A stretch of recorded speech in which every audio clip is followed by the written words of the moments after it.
Langsung kita libatkan mahasiswa ingin bertanya langsung kepada narasumber, silakan Mas. Ya, sebelumnya perkenalkan nama saya Rahmatullah Muhammad Alamin Nasution. Saya dari Universitas Trisakti. Saya ingin bertanya sama Pak Wibawanto. Kan kita melihat dari konflik Iran ini banyak negara yang dirugikan. Salah satunya Indonesia yang dimana harga minyak terus melonjak dan Indonesia mendapat tekanan dari APBN. Serta kita lihat tiket pesawat pun dibatasi pemerintah, hanya naik sekitar 13%. Langkah apa yang bisa diambil Indonesia? Apakah Indonesia harus membantu mendamaikan atau seperti apa, Pak? Pak Wibawa. Saya izin bukan mengkoreksi Profesor ya, saya menambahi dan menanggapi juga yang Pak Abalin sampaikan. Jadi kalau kita ngelihat dari systemic level ya, 500 tahun terakhir itu terdapat 16 persaingan antara rising power dan ruling power. Ya, itu dari Ottoman Empire sampai sekarang. Ya, silahkan dihitung aja. Siapa aja itu? Mongol segala macam, British Empire, Spanish Empire. 75%, 12 ya dari 16 itu berakhir perang terbuka. Hanya 4 yang tidak perang terbuka, termasuk perang dingin. Itu poin. Berarti ada chance 75%. Sekarang ruling power Amerika bersama dengan Eropa, katakan begitu ya. Tadi Pak Ngablin bicara mengenai Amerika, siapa presiden, tetap Amerika. Melawan rising power. China, align dengan Rusia, dan juga bersama dengan Iran. Dan Iran itu unik Pak, ya. Tapi sebelum saya ke sana saya mau ini dulu ya. Nah, tahun 79 sampai tahun 2026 ya. Amerika itu pengen ada rejim di Iran yang bisa memenuhi persyaratan satu, mendapatkan legitimasi rakyat Iran. Yang kedua, bisa hidup berdampingan dengan semua Arab Sunni State di situ, dengan Israel dan dengan semua P5 yang di PBB, termasuk Amerika dan Soviet. Tapi itu tidak tercapai. Nah itu yang saya mau koreksi Prof tadi, mohon maaf. Bahwa di Amerika, saya di National War College, itu disuruh belajar yang namanya Clausewitz, langsung belajar Sun Tzu. Sun Tzu itu dijabarkan oleh Barat, namanya Little Heart. Jadi semua teori Barat, Jomini, Van Molke, semuanya dipelajari. Sun Tzu itu Little Heart. Atau dikenal dalam operasi militer Amerika, Special Operation Low Intensity Conflict. Jadi perangnya selama 47 tahun itu adalah perang Sun Tzu. Tidak usah melakukan high intensity conflict. Yang tadi saya bilangkan shock and awe itu high intensity conflict. Jadi sekarang orang-orang Amerika ya khususnya yang mengerti national security, mereka percaya semua sama dengan Trump tujuannya mau ada rejim berubah karena kepentingan ekonomi. Pasti dong. Pasti. Mossadegh juga jatuh kan dijatuhkan dari dalam dengan intelijen main, CIA, MI6, tapi kan sah dan lain-lain ikut waktu itu, nggak mungkin gitu loh. Semua tujuannya ekonomi gitu. Nah itu poinnya saya mau tekankan itu. Nah yang berbeda sekarang Pak Ngablin sama Prof adalah caranya Trump, kenapa digebuk begini gitu aja. Kenapa nggak dengan cara Sun Tzu aja, tahan-tahan begitu kan begitu ya. Tidak mempan mungkin Pak. Nah ya itu caranya, itu yang harus perhitungan ya, harus tepat. Nah makanya itu yang tadi Pak Ngabalin bilang, bahwa korbannya manusia semuanya gitu loh. Kita harus fair melihat Indonesia kalau mau menjadi penengah harus ngerti simpati sama semua pihak. Dan harus paham sejarahnya. Saya mau menambahkan yang mengenai Iran, ini unik keras mereka. Contoh, mungkin ada yang Pak Ngabalin silakan tambahkan. Tahun 1500 mereka tuh berubah menjadi Syiah. Ada yang tahu ceritanya enggak? Nah, Safavid Empire waktu itu Ismail I, tadinya dia Sunni, tapi dia mengkonvert dirinya sendiri dan orang Iran, Prof, betul kan? Supaya jadi Syiah. Kenapa? Supaya tidak sama dengan Ottoman Empire yang Sunni dan tidak bisa diambil wilayahnya. Jadi mereka udah kuat dari awal, gitu loh. Nah, sementara Ottoman Empire yang sudah menguasai Afrika Utara, Middle East dan juga Balkan, nggak pernah bisa tuh 5 juta kilometer persegi daerah Ottoman Empire nambah ke Persia tuh nggak pernah bisa. Nah, itulah yang membuat mereka unik sampai sekarang. Sekaligus menyambung pertanyaan dari mahasiswa tadi Pak Wibawa. Kita ngerti nggak kalau mau jadi penengah sejarah ini? Nah itu poinnya. Betul nggak Prof? Betul. Jadi itu caranya, kalau kita nggak ngerti ya jangan jadi penengah, begitu loh. Nah tadi saya mau mendapatkan hebat yang Prof saya sampaikan, yang Prof Ngabalin juga sampaikan, Prof Nasir, itu dinubuatkan gitu. Tepatnya Darius the Great, Darius ya, itu memerintahkan ada pembangunan Bait Allah lagi di Yerusalem. Akhirnya dilaksanakan oleh keturunan namanya Cyrus the Great yang lahir 600 sebelum Masehi, meninggal 530 Masehi, tetapi oleh kitab Yesaya 45, kitab Tauratnya Yahudi, dinubuatkan akan lahir.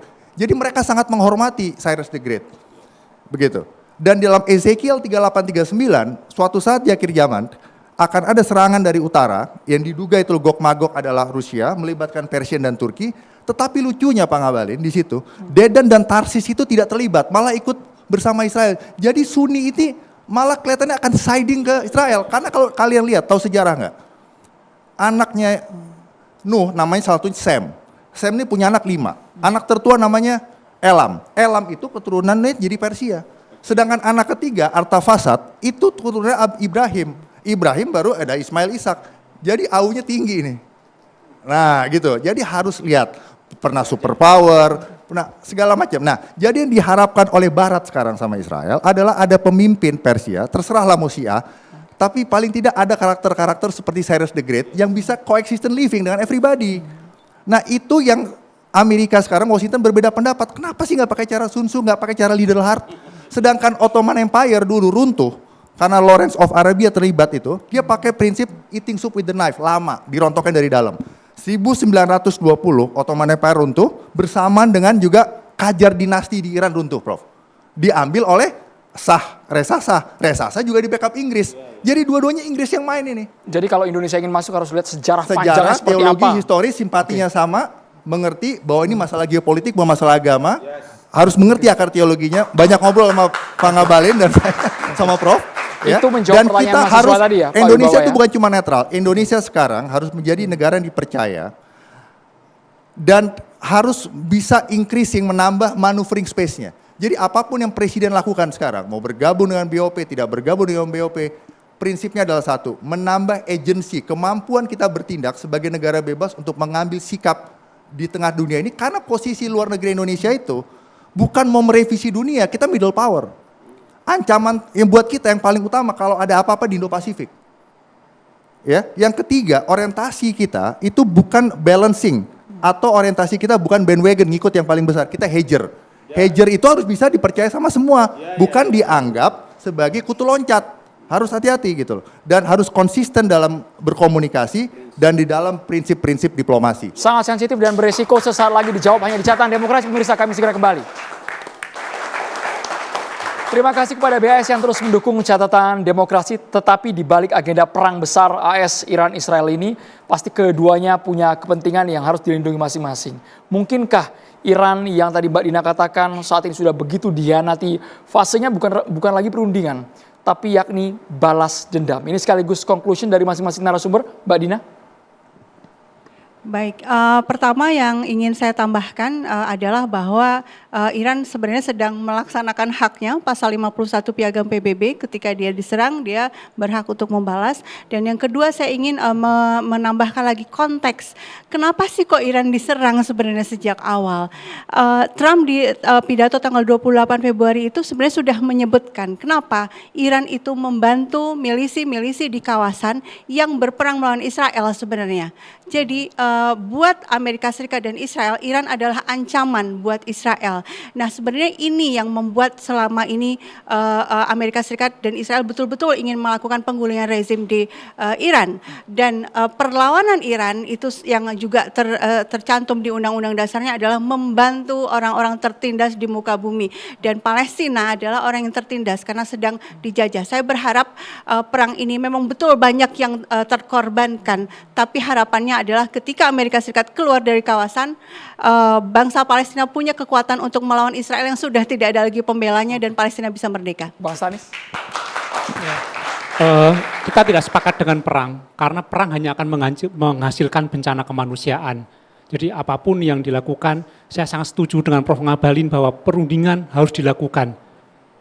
Seandainya Iran mau mendengarkan Prof. Ngabalin, lalu Amerika mau mendengarkan Pak Nasir, saya kira ini bisa selesai.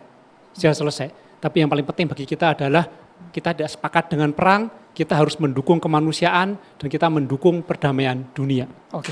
Pak Mukhtar, pasukan kita juga terdampak serangan Zionis Israel. Pesan Anda, Bapak? Baik. Terlepas daripada imbas perang antara Iran dengan Amerika dan di dalamnya ada Israel, tetap saya menyoroti bahwa apapun yang terjadi dengan penyerangan terhadap markas Indonesia yang ada di Lebanon, itu adalah serangan yang terarah dan memang ditargetkan.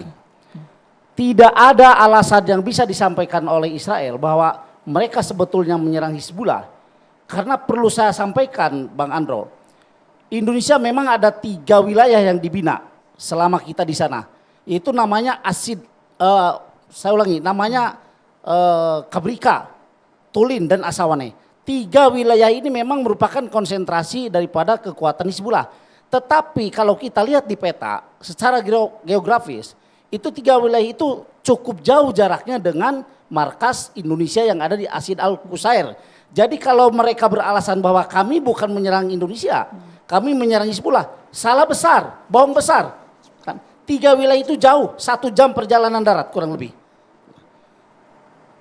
Dengan demikian, pemerintah kita betul-betul harus menekan PBB untuk meminta pertanggungjawaban terhadap tindakan Israel yang menggugurkan atau membuat gugur 3 putra Indonesia terbaik. Konkretnya seperti apa Pak Mukhtar? Saya sepakat dengan apa yang disampaikan oleh Menlu kita Sugiono. ya Pak Sugiono. Jadi secara otomatis menarik pasukan PBB dari Lebanon saat ini memang hal yang tidak mungkin. Dan tidak bijak juga karena kita mengirim pasukan ke PBB itu berdasarkan perjanjian dan kesepakatan dengan Dewan Keamanan PBB sesuai dengan apa yang tercantum dalam pembukaan Undang-Undang Dasar 45 bahwa Indonesia ikut melaksanakan ketertiban dunia. Jadi kalaupun Indonesia mau menarik pasukannya, kita kasih tenggang waktu kepada PBB. Apakah dalam tenggang waktu itu PBB berani menjamin keamanan kontingen dari Indonesia atau tidak? Kalau memang PBB tidak bisa menekan pihak-pihak yang bertikai sehingga keamanan ini tetap mengancam Indonesia, mau tidak mau pasukan kita harus ditarik. Dan evaluasi ke depannya, apakah masih perlu Indonesia mengirim pasukannya atau dengan misi-misi yang lain yang bisa atau yang ada hubungannya dengan misi-misi PBB di dunia. Satu pesan saya Bang Andro kalau boleh, Singkat untuk saja, Pak Presiden ya. Di satu sisi saya akui Pak Presiden sangat hebat dalam memimpin pasukan sekian tahun yang lalu pada saat saya berdinas.